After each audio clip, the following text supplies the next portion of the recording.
बिस्मिल्लाहिर्रहमानिर्रहीम। आज का जो हमारा टॉपिक है ये treatment of bill of exchange retire case part 2 है और इसमें हम बात कर रहे हैं डिस्काउंट और रिटायर की। मतलब कि बिल जो है वो जो ड्रॉयर है वो इसको डिस्काउंट करा लेता है और इस केस में जो ड्रॉई है वो उसको रिटायर कर देता है, मतलब उसको उसके पास आ जाता है कि जी मैं पेमेंट करना चाहता हूँ। अब यहाँ पे ना सिचुएशन पे डिपेंड करता है वैसे किस तरीके से होगा कि जब वो आएगा उसको रिटायर करने के लिए तो वो तो उसको तो नहीं पता उसने डिस्काउंट कराया हुआ है या एंडोर्स किया हुआ है।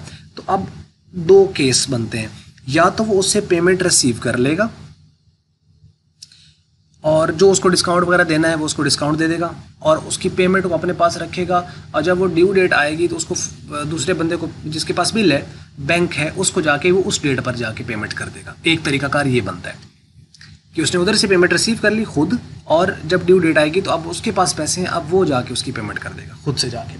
बैंक में है तो बैंक में पेमेंट कर देगा, और अगर किसी थर्ड पार्टी को एंडोर्स हुआ है तो उसको वो पेमेंट, वो तो एंडोर्स कर दिया तो उसने कर दिया। हाँ, अलबत्ता ये है कि उसने पेमेंट रिसीव करनी है तो उसकी जो कि एक्सेप्टर की पेमेंट है, अब ये बंदा उसको खुद जाके पेमेंट कर देगा।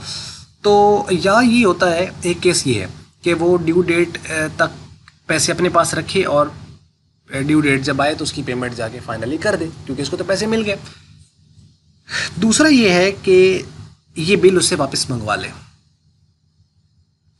और उसको पेमेंट कर दे फौरन, उधर से रिबेट लेकर, उससे रिबेट, क्योंकि उसको अब आपने पेमेंट कर देनी है डायरेक्टली, तो मीन उससे बिल आप वापस लेके इससे पेमेंट आप रिसीव कर लेंगे और उसको पेमेंट उधर कर देंगे।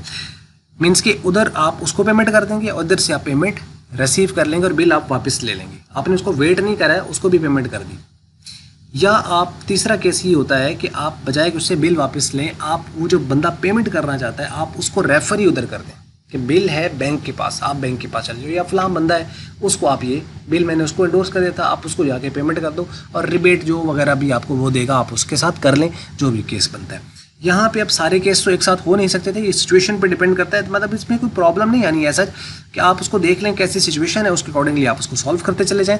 एनी हाउ, यहाँ पे हम लोगों ने ये किया है कि बैंक को रेफ़र कर दिया गया पर्सन कि जी फलां के पास बिल है तो आप वहाँ चले जाएँ।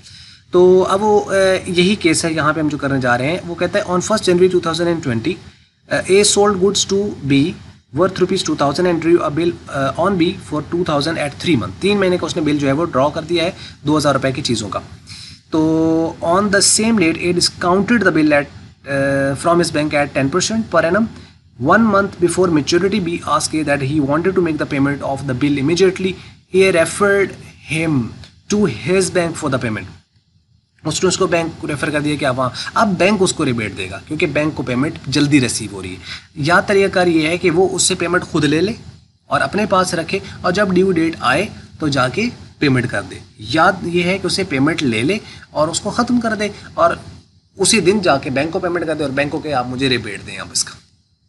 या वो खुद ले ले तो या फिर उसको रेफ़र कर दे, तो या फिर उसे पेमेंट ले ले और वेट कर ले। यहाँ पर क्या है कि उसने उसको रेफ़र कर दिया कि आप जाकर वहाँ पेमेंट कर दें। इस केस के मुताबिक अब हम चलेंगे। Bank receive the payment at 6% per annum rebate to the B, pass general entries in the books of A B and bank. अब इसमें जो आएंगी अब उसको हम देखते हैं। देखें यहाँ पर पहली जो है, सबसे पहले तो सेल की एंट्री आ जाएगी, B account to sale account, उसी तरह 2000 रुपये से। फिर bill receivable to B account, B ख़त्म हो जाएगा और बिल रिसीवेबल आ जाएगा उसकी जगह पे, ये एंट्री आ गई। और उसके बाद उसने अब डिस्काउंट कराया है सेम डेट के ऊपर।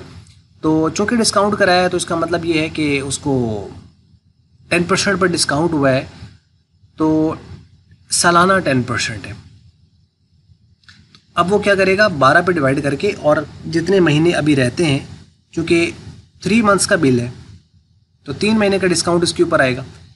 तो वो आप रकम कैलकुलेट कर लीजिएगा। वैसे देख ही लेते हैं एक बार, कहीं गलती वगैरह ना हो, तो कैलकुलेट कर लेते हैं ज़रा एक बार इसको कि कितनी रकम किस तरीके से बनती है।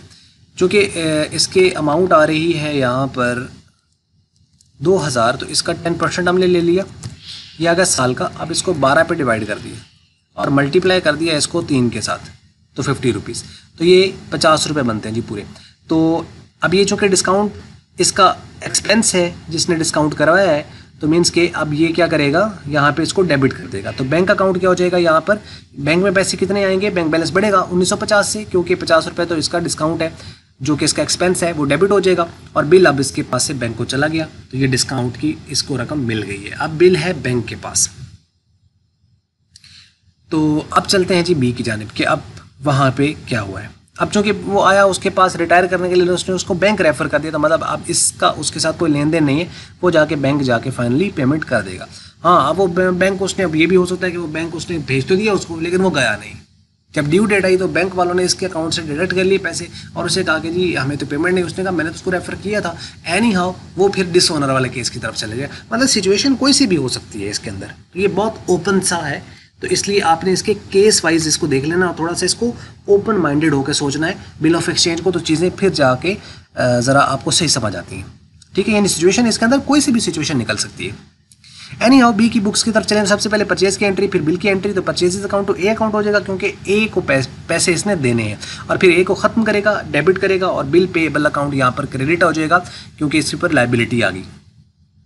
और उसके बाद इसने रिबेट लिया है, मतलब इसने ड्यू डेट से पहले जाके पेमेंट कर दिया। वो डेट बनती है मार्च की, या कम मार्च या 4 मार्च, इसके ऊपर उसने पेमेंट किया, तो इसका बिल पेएबल अब खत्म हो जाएगा पूरी रकम से, और कैश अकाउंट जो है वो क्रेडिट होगा क्योंकि इसने इतना पे किया, और बाकी रिबेट इसको 10 रुपये जो है उसको रिबेट मिला जो कि इसका रेवेन्यू है, तो ये क्रेडिट हो जाएगा। ये 6% है। अब ये 6% किस तरीके से आया है, आप इसके ऊपर 6% लें और उसको 12 पे डिवाइड कर दें और मल्टीप्लाई उसको कर दें। 1 महीना पहले इसने पेमेंट की है तो 1 महीने का आएगा। ठीक है, तो 1 महीने का वो अगर आप कैलकुलेट करें तो 10 रुपये ही बनते हैं, क्योंकि वो कहता है ना कि 1 मंथ बिफोर मेच्योरिटी से 1 महीना पहले। तो जब 1 महीना पहले तो इसका मतलब ये है कि जो 1 महीने का डिस्काउंट आएगा वो यहाँ पे लिख दिया, रिबेट इनफैक्ट। कैलकुलेट करके आप इसको ज़रा फिर भी अपने तौर पर जो है वो चेक कर लीजिएगा किस तरीके से आता है। तो एनी हाउ अब चलते हैं जी हम आगे नेक्स्ट पार्टी की तरफ, और वो है हमारे पास बैंक में 2 एंट्रीज होनी है, एक डिस्काउंट की जब डिस्काउंट हुआ और एक रिबेट वगैरह उसकी ने जो कि डील किया तो वो उसकी एंट्री होगी। अगर ये डील करता ड्रॉयर तो फिर ये उसके अंदर आनी थी और इसकी डिस्काउंट की आ जानी थी और फाइनल पेमेंट की एंट्री आ जानी थी कि उसको पेमेंट रिसीव होगी, उसने उसके अकाउंट से पैसे काट लिए जो व्हाट्सएवर, तो फिर वो एंट्री होनी थी। अब यहाँ पे देखें कि बिल रिसीवेबल जो है वो डेबिट हो जाएगा, इसके पास बिल आया है और एक के उसने पेमेंट की है इतनी और बाकी डिस्काउंट है 50 रुपये, वो इसका क्रेडिट हो जाएगा क्योंकि ये डिस्काउंट इसका रेवेन्यू है और इस डेट पर उसको पेमेंट मिल गई तो कैश आया होगा। अब बैंक ने रिबेट दिया है तो रिबेट अकाउंट को ये डेबिट करेगा क्योंकि अब इनको एक्सपेंस पड़ा है, लेकिन बैंक अभी भी बेनिफिट में है कि मतलब 50 रुपये उसको यहाँ पर आ रहे हैं तो 10 रुपये यहाँ पे भी डिफरेंस इसके अंदर है और बिल रिसीवेबल अकाउंट यहाँ पर क्रेडिट हो जाएगा क्योंकि बिल उसके पास था और ये यहाँ पर ख़त्म हो गया। ठीक है, क्योंकि उसको पेमेंट इसकी रिसीव हो गई, तो मतलब कैश अकाउंट डेबिट हो जाएगा, उसके बाद रिबेट अकाउंट क्रेडिट होगा और उसके बाद बिल रिसीवेबल अकाउंट जो है वो यहाँ पर क्रेडिट हो जाएगा। तो ये बात आपको समझ लगी होगी इसके अंदर। तो ये था तरीकाकार जी इसके अंदर कि अगर डिस्काउंट हो और वो रिटायर हो जाए तो उस केस में डिपेंड करता है कि आपने बंदे को रेफ़र किया उस तरफ जिसको पेमेंट करनी है या आपने उससे पेमेंट खुद रिसीव करके जाके उसको पेमेंट कर दी है या आपने पेमेंट ले ली है और बाद में जाके आपने उसको ड्यू डेट जब आई तो उस वक्त आपने पेमेंट की, ये केस है। या ये भी हो सकता है कि आपने उसको रेफ़र तो कर दिया था लेकिन रेफ़र करने के बाद जाके उसने पेमेंट करने आया था लेकिन आपको नहीं की, आपने उसको कहा कि फ़लाँ बैंक में या फ़लाँ पर्सन के पास जाओ, लेकिन उसने उसको जाके पेमेंट की नहीं है। जब नहीं किया तो फिर वो डायरेक्टली आपसे वो रब्ता करेंगे। अगर वो डिसऑनर का केस की तरफ चला जाता है, रिटायर होते होते डिसऑनर की तरफ चला जाता है, दैट माइट बी पॉसिबल। तो ये अगर इस केस में अगर इस तरह होता है तो फिर उसके अकॉर्डिंगली आपने उसको देखना है। तो उम्मीद करते हैं आपको ये बात समझ लगी होगी जिस तरीके से जो है मैंने आपको बात जो है वो कन्वे करने की कोशिश की है। तो एनी हाउ अगर आपको वीडियो आपको समझ लगी, अच्छी लगी तो उसको आप लाइक कर लें, शेयर कर लें दूसरों के साथ। अगर आपको वीडियो सही नहीं लगी और तो फिर आप इसको डिसलाइक कर दें और वीडियो देखने का बहुत शुक्रिया।